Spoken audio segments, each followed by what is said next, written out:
Selamat malam semuanya, Sotiotu Nama Budaya. Perkenalkan, nama saya Diti, usia saya 14 tahun, saya kelas 9 SMP.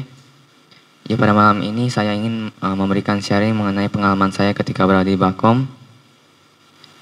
Dan mengacu pada kata-kata Om Jeffrey itu, yang di belakang, yang pakai baju warna putih tadi bilang, katanya saat saya makan, saya kan kasih makanan ke dia. Mungkin dibilang memancarkan meta. Ada benar juga sih, cuma kronologinya nggak seperti itu. Jadi ceritanya gini, saya udah ngambil makanan. Saya kan tipe orangnya makanan nggak banyak-banyak banget. Jadi udah kenyang lah. Udah ngambil makanan, lumayan lah, saya kira bakal kenyang. Sama papa saya dikasih makanan lagi, gimana nggak mau kenyang? Yang ada bukan meditasi, tidur nanti.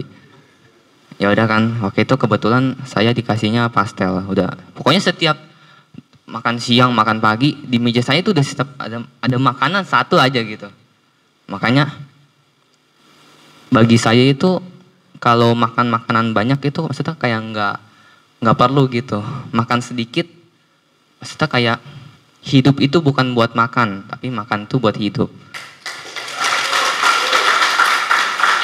Lanjut ke kemajuan dalam meditasi saya. Ya, sejauh ini pertama dalam segi mental, saya dapat menemukan rasa kepercayaan diri. Ya jujur sebelumnya saya nggak bisa ngomong di depan banyak orang kayak gini. Ya pasti suara saya bergetar gitu. Setelah itu, dalam segi mental juga, kadang-kadang di sekolah saya usahain presentasi di depan kelas, belajar ngomong, supaya meningkatkan presentasi kepercayaan diri saya. Dengan hal itu,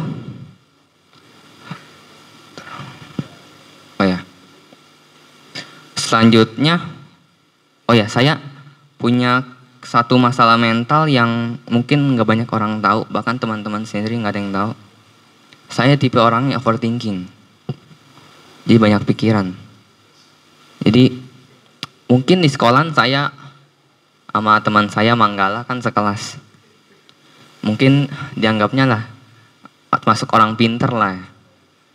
Tapi saya sebenarnya nggak terlalu nganggap saya pinter gitu. Saya kan selalu ngajarin orang.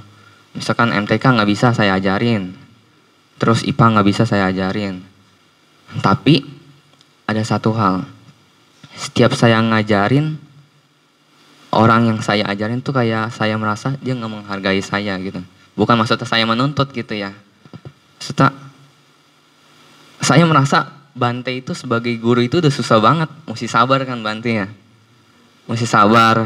Apalagi kan Bante dengar ocehan yogi kan. Oh ini sakit udah beribuan-ribuan kali. Saya salut sih tadi siang. Tadi siang saya udah kemarin saya sebenarnya udah lumayan males sih buat medi. Soalnya saya tiap medi sejam, kadang-kadang 3 jam. Habis itu saya balik ke kamar, tujuannya ya buat paling duduk sebentar di kamar minum air, kan saya jarang bawa air. Udah tahu Bante bilang, semangat ya, tinggal beberapa hari lagi. Nah dari kata-kata itu, satu kata-kata itu saya merenung. Kalau Bante itu orangnya sabar banget. Maksudnya ke yogi yang males aja dia sampai sebegitunya gitu.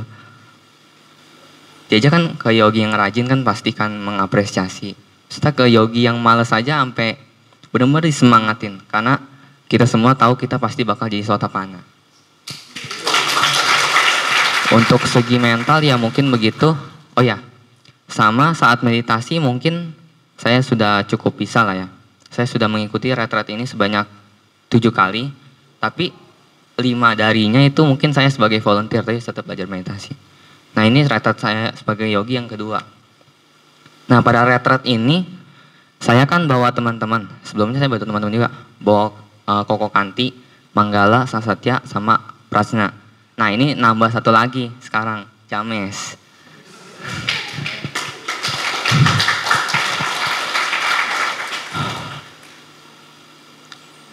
Kadang James itu bukan mengejek ya. Dia orangnya keras kepala.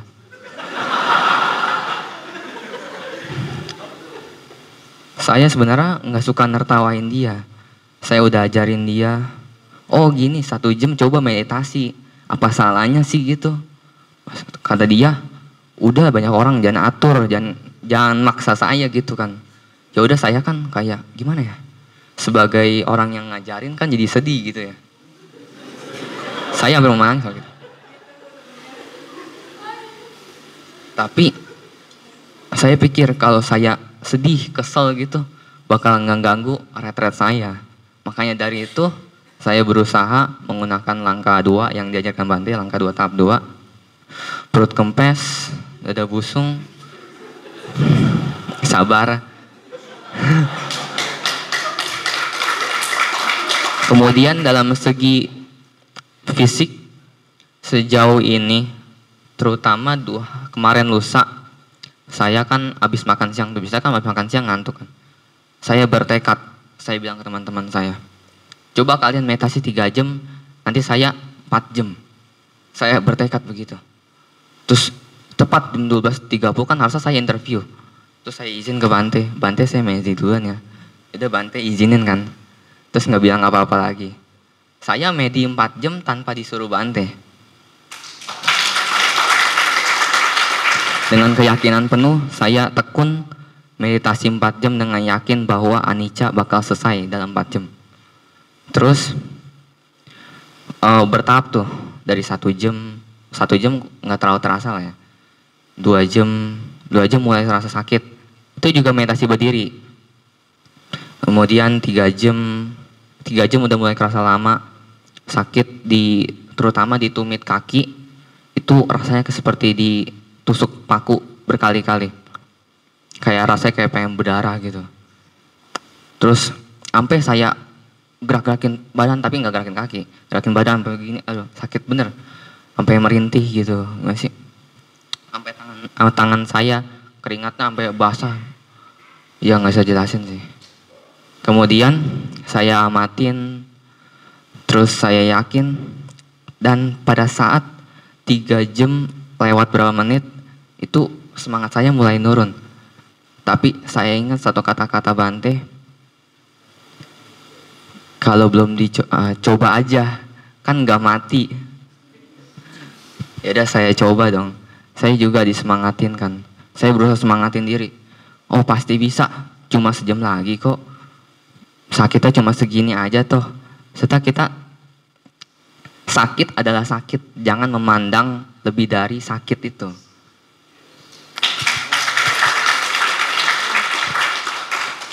Jadi setelah 3 jam berlangsung, situ 3 jam 40 menit situ lewat begitu.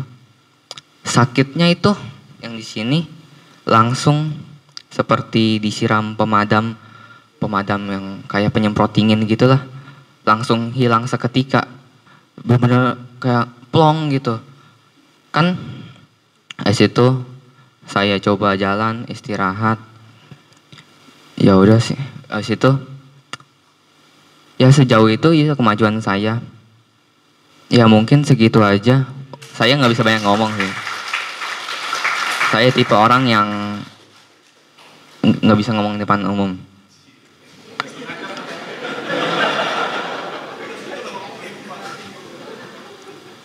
Pesan dari saya,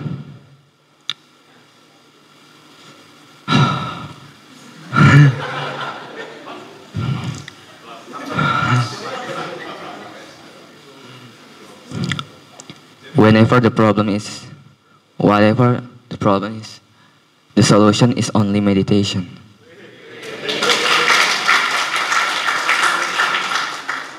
Sama, coba aja dulu, nggak mati ini kan. Terima kasih, Naudaya.